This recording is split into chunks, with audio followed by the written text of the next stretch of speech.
بسم اللہ الرحمن الرحیم. دوستوں اور ساتھیوں، السلام علیکم. آج منگل کا دن ہے. شکاگو میں صبح ہے، تقریباً کوئی 8 بج رہے ہیں، 8:15. آج کا میرا موضوع میں نے یہ چنا ہے کہ میں کئی دنوں سے پروسیڈنگ سن رہا ہوں، دیکھ رہا ہوں. یہاں پہ بڑی ڈسکشن بھی ہو رہی ہے برادری کے لوگوں سے جسٹس فائز عیسیٰ کیس کے حوالے سے. میں نے ایک دفعہ پہلے بھی پروگرام کیا تھا، ایک میری کلپ ویلاگ میرا جسٹس فائز عیسیٰ کیس کے حوالے سے ہے. میں آج پھر سن رہا تھا جو سپریم کورٹ میں کیس ہے. میں سمجھ رہا ہوں کہ ایک بڑا مسئلہ کریٹ کر دیا ہے جسٹس فائز عیسیٰ نے، اور جو کمنٹس آ رہے ہیں جسٹس ججوں کے، وہ مطلب ہے کہ کچھ ملک کے لیے کچھ بہتری کی طرف نہیں جانا لگ رہا. مجھے لگ رہا ہے کہ ایک پچھلے کئی سالوں سے میں سمجھتا ہوں جسٹس افتخار چودھری والے کیس کے بعد سے ججز کی جو مینٹلٹی ہے وہ ہو گئی ہے، وہ اینٹی اسٹیبلشمنٹ ہو گئی ہے، یا وہ اینٹی آرمی ہو گئی ہے، میرے جو لگتا ہے بظاہر.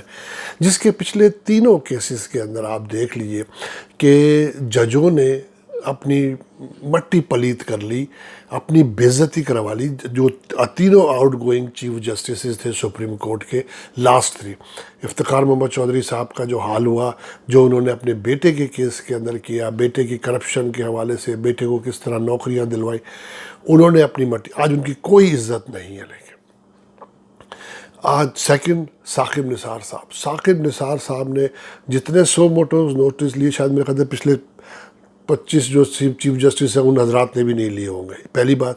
اور ایک کا بھی کوئی رزلٹ نہیں آیا. سمجھے نا، انہوں نے چھاپے مارے، انہوں نے پتہ نہیں کیا کیا کیا. جب آدمی کے پاس پاور نہ ہو نا کام کرنے کے، تو پھر اس کو وہ کام کرنا نہیں چاہیے. وہ اس کے عہدے کی، اس کی سیٹ کی بے عزتی ہوتی ہے. لیکن سمجھے نا، دوسری بات یہ کہ انہوں نے جو نواز شریف کا جو فیصلہ انہوں نے لکھا، کیس چلا 6 مہینے جو ہے نا وہ پاناما کے اوپر، 6 مہینے کیس چلا پاناما پہ، پورے پروف کے ساتھ. کمیٹیوں نے 11 رپورٹس لا کے دی، اس کے والیومز لا کے دیے، سارے رپورٹس بنا کے دی، پوری دنیا جہان سے ان کی کرپشن کے ثبوت اور ان کے پیسے اور منی لانڈرنگ اور سب کچھ لا کے دیا. اور جو فیصلہ دے کر گئے ان کو نااہل کر گئے.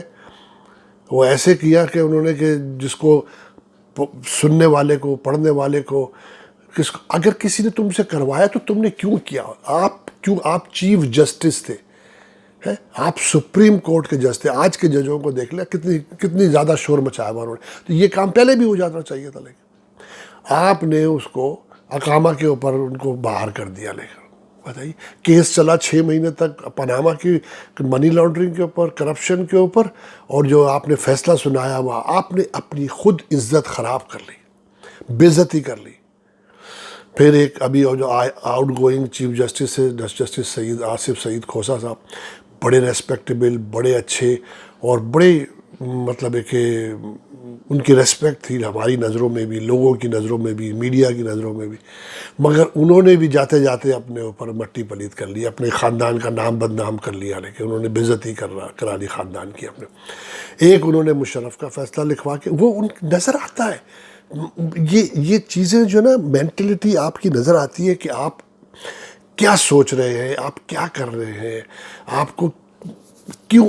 اگر دیکھیے 70 سال سے اس پر یہ اسٹیبلشمنٹ قابض ہے، 70 سال سے، 74 سال ہو گئے بلکہ میرے خیال سے. اب تو یہی لوگ آ رہے ہیں. اب آپ ان کے پنجے سے نکل نہیں سکتے. کیا آپ سمجھتے ہیں کہ امریکہ کے اندر جو ہے ٹرمپ حکومت کر رہا ہے؟ انٹرنیشنل پولیٹکس جو ہے وہ ٹرمپ کر رہا ہے ساری کی ساری بیٹھ کے؟ کوئی پریزیڈنٹ کرتا ہے؟ تو یہ آپ کی بھول ہے.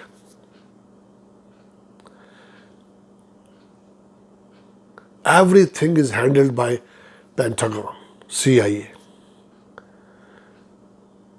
تو اسی طریقے سے پاکستان کے اندر بھی، اگر پاکستان کے اندر آپ کام تو کرنے دیں لوگوں کو.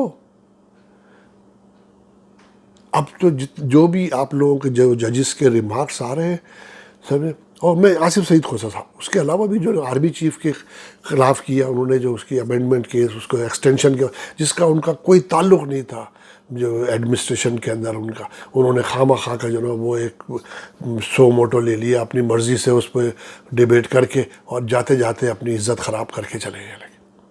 ان کو کوئی اچھے لفظوں میں یاد نہیں کرتا سوائے چند وہ لوگوں کے جو ملک دشمن ہے اور جو آرمی دشمن ہے، اسٹیبلشمنٹ دشمن ہے.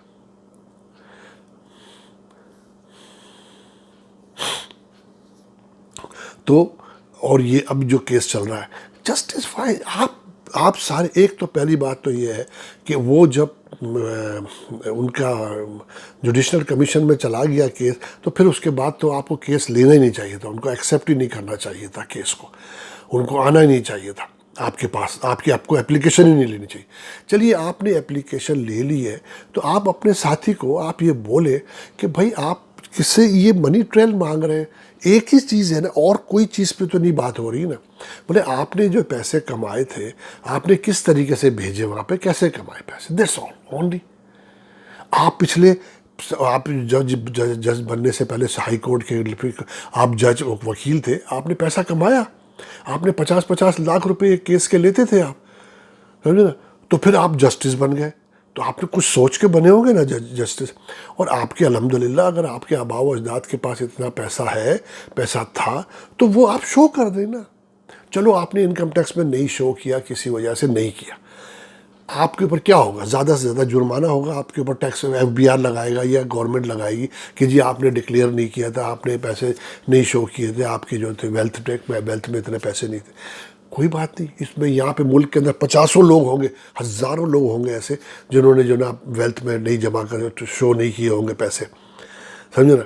تو کوئی بات نہیں، آپ سمپل کیوں بات کو خراب کر رہے ہیں، ملک کی بدنامی کر رہے ہیں، پوری دنیا میں رپورٹنگ ہو رہی ہے، لوگ تماشا بنے ہوئے ہیں، تو بنی ہوئی ہے سپریم کورٹ، سمجھے نا، ہر ایک چھوٹا بڑا بات کر رہا ہے سپریم کورٹ کے حوالے سے، کہ بائزڈ ہے، جج بائزڈ ہے اپنے ساتھیوں کو بچانے کے لیے، سمجھے نا.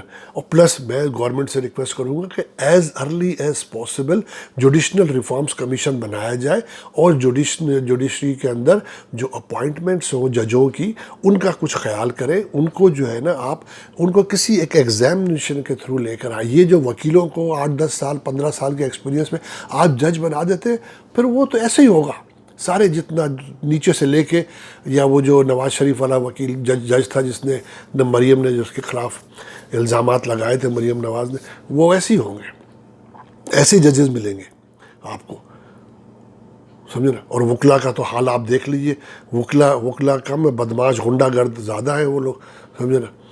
تو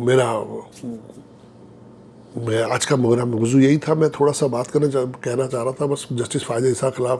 میری مؤدبانہ گزارش ہے جسٹس صاحبان سے سپریم کورٹ کے کہ وہ کیس کو میرٹ کے بیسس پہ سنیں، اس کی مطلب ہے کہ آپ اس کی باریکیوں میں نہ جائیں کہ کس نے کہا تھا حکومت کو، کس نے حکومت کو مشورہ دیا، کیوں ہوا. دیکھیے جو ہو گیا ہو، لیکن اب آپ اس کے بات کریں، ان کو اپنے بھائی کو بولیں کہ صاحب آپ سب جمع کرا دیجئے، دے دیجئے منی ٹریل، دے دیجئے پیسہ، بتا دیجئے کہاں سے پیسہ آیا آپ نے جو کمایا تھا، سمجھے نا. کیا ہو، میں پہلے بار کیا ہوگا، زیادہ سے زیادہ آپ پہ جرمانہ لگے گا آپ کو. اس میں یہاں پہ کتنے لوگ اس ملک کے اندر 61 62 پہ اترتے، 61 بار سوال ہی پیدا آرٹیکل 9 کے. یہ تو جناب چھوڑ دیں اس بات کو. تو میرے دوستوں ساتھیوں، آج تک کے لیے اتنا ہی کافی. کل پھر انشاءاللہ تعالیٰ یا شام کو پھر ملاقات ہوگی. جن لوگوں کو میری ویڈیو پسند آئے وہ میرے چینل ویلاگ کو سبسکرائب کریں، اور اس کو اپنے دوستوں رشتہ داروں میں شیئر کریں، فارورڈ کریں اپنے ساتھیوں میں، اپنے واٹس ایپ کے گروپ کے اندر. آپ سب کا میرا اللہ نگہبان.